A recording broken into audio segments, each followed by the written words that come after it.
Qu'en est-il en effet de l'interdiction et de la définition de tirer profit? On a dit qu'on n'a pas le droit de boire du vin non cachère, ça on a compris. Du vin qui a été touché par un idolâtre, ça aussi on a compris.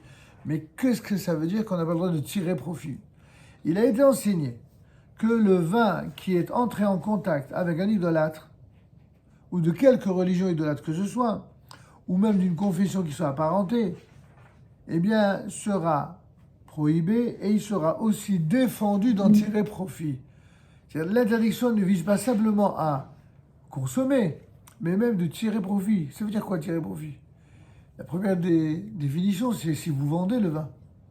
Un juif pieux n'a pas le droit de vendre du vin non cachère. Aussi simplement dit que cela. Mais ça va très loin, c'est qu'un juif pieux, il n'a même pas le droit d'offrir un vin non cachère ou un vin qui a été touché par un idolâtre à un ami non juif. Il peut lui offrir tout ce qu'il veut. Il peut lui offrir du vin cachère, il peut lui offrir du whisky, il peut tout ce qu'il a le droit de consommer, c'est bien de lui offrir. Mais de lui offrir quelque chose dont, d'une certaine manière, il va tirer profit de son amitié ou de sa reconnaissance par le biais de quelque chose de non cachère, c'est ça qui est interdit.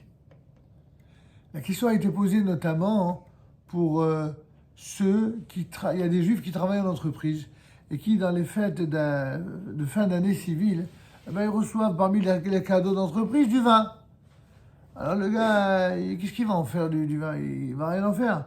Il n'ose pas refuser au gars parce que si le gars il croit lui faire un super cadeau, parce que le vin, c'est souvent des vins, parfois même des champagnes, de grande qualité. S'il lui dit, tu sais, moi je mange cachère, ou moi je bois pas de ce vin, excuse-moi, etc., l'autre il est capable de se vexer. Simplement parce qu'il ne veut pas vexer celui qui lui offre.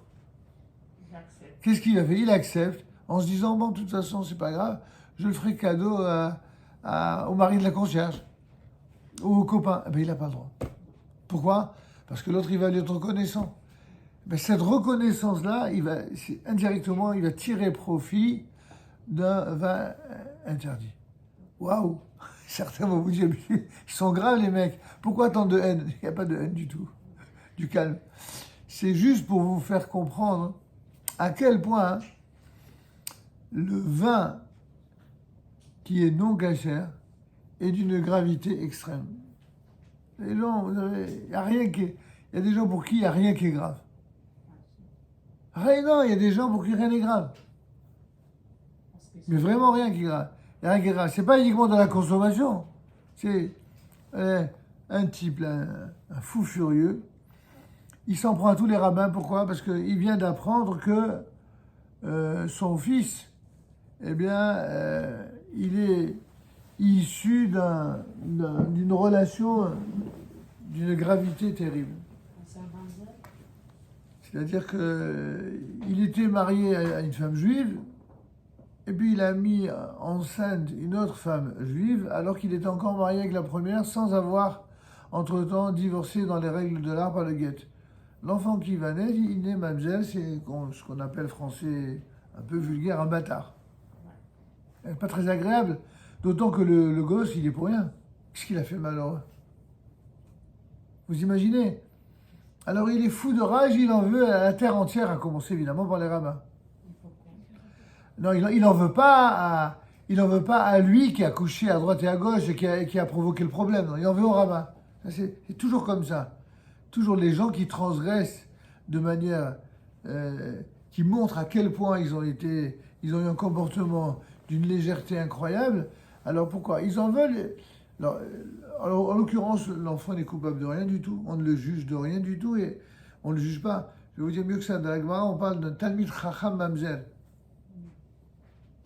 Pour vous dire à quel point quelqu'un qui est Mamzer, il n'est pas coupable. C'est sa mère qui est coupable. C'est pas lui, sa mère ou son père, ou je ne sais pas. En tout cas, en principe, c'est par la mère que c'est transmis. Mais il ne pourra pas se marier avec... Et il peut se marier, en fin de compte... ouais, en fait, il peut se marier avec personne. Voilà, c'est ça la pire des punitions. Voilà. Il peut se marier ni avec une juive, ni avec une non-juive. Avec personne, il doit rester non marié. À vie. Et s'il se marie avec une mamzelle? Alors, d'après le Din Torah, vous avez raison, d'après le Din Torah, si se marie avec une mamzer, Bediavad, on ferme les yeux. Mais les Khatrila, on n'a pas le droit de promouvoir cela pour ne pas multiplier les mamzerim au sein du peuple d'Israël, d'autant que à la fin des temps, lorsque viendra le Mashiach, une des premières choses qu'il fera, c'est ce qu'on appelle Metaher HaMamzerim, il va purifier les mamzerim. Il n'y a que lui qui aura cette capacité de purifier les mamzerim.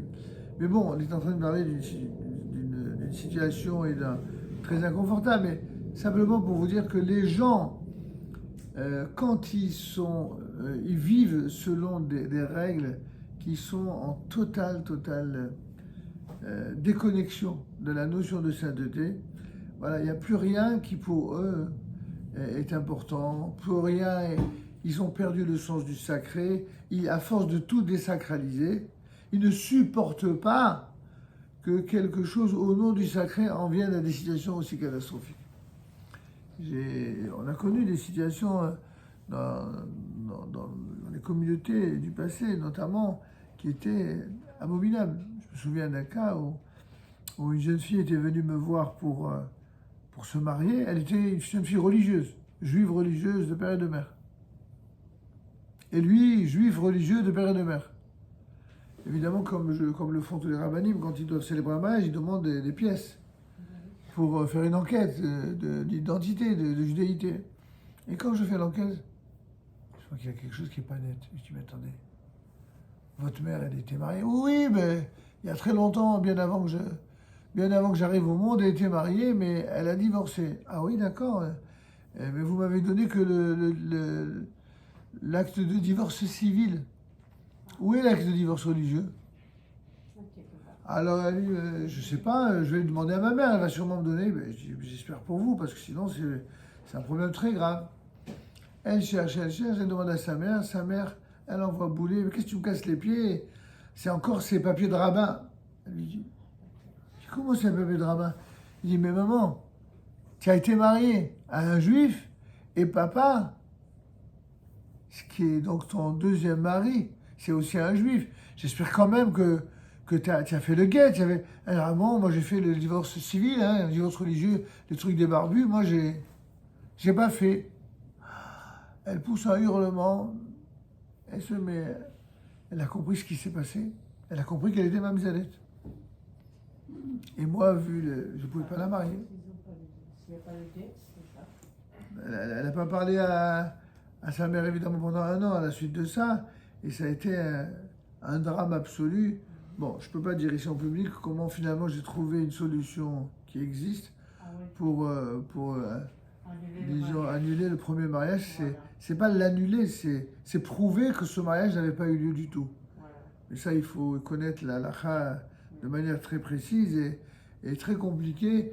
Et sur les 3 fois que c'est arrivé dans ma vie rabbinique, il y a une seule fois où j'ai réussi effectivement à faire casser officiellement par un bédine, les Gdolim, le mariage. À une seule fois. Mais les 2 autres fois, j'ai rien pu faire. Donc c'est pour ça. Et les gens, ils en veulent au rabbin. Mais, au lieu d'en vouloir à ceux qui ont créé la situation, c'est toujours comme ça. Et toujours comme ça. Tous ceux qui ne vivent pas selon les lois de la Torah et qui méprisent et qui les piétinent, ils en veulent au rabbin que ces lois existent.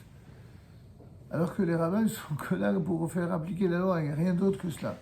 C'est pourquoi il faut comprendre que pour l'histoire du vin, c'est quand même, ça a des conséquences malgré tout moins catastrophiques, mais en tout cas tout aussi sérieuses, et c'est pour cette raison-là qu'il y a cette interdiction de tirer profit, du moindre profit d'un vin non cachère. Donc c'est ce qu'il va dire par la suite. Il sera non seulement interdit de le vendre à un idolâtre, mais aussi de le lui offrir. En effet, par ce don, il nous sera possible ainsi d'acquérir sa sympathie et de le rendre d'une certaine façon redevable d'un bienfait. Ceci constitue donc un profit indirect. Ce profit indirect est interdit. Et même si l'on ne connaît pas l'idolâtre en question à qui on l'offre, en l'offrant par exemple à un passant dans la rue qu'on connaît ni Adam ni Ève, eh bien, qu'il n'y a a priori aucun bienfait à espérer en retour, aucune reconnaissance.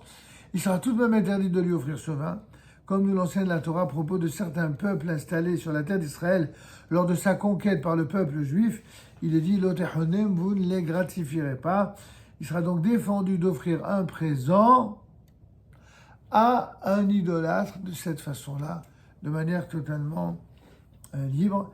Il sera néanmoins permis d'offrir, bien sûr, du vin kasher à un juif qui transgresse le Shabbat ou même à un non-juif, quand il s'agit du vin kasher. D'accord ? Voilà, on va terminer par les dérivés de cet interdit.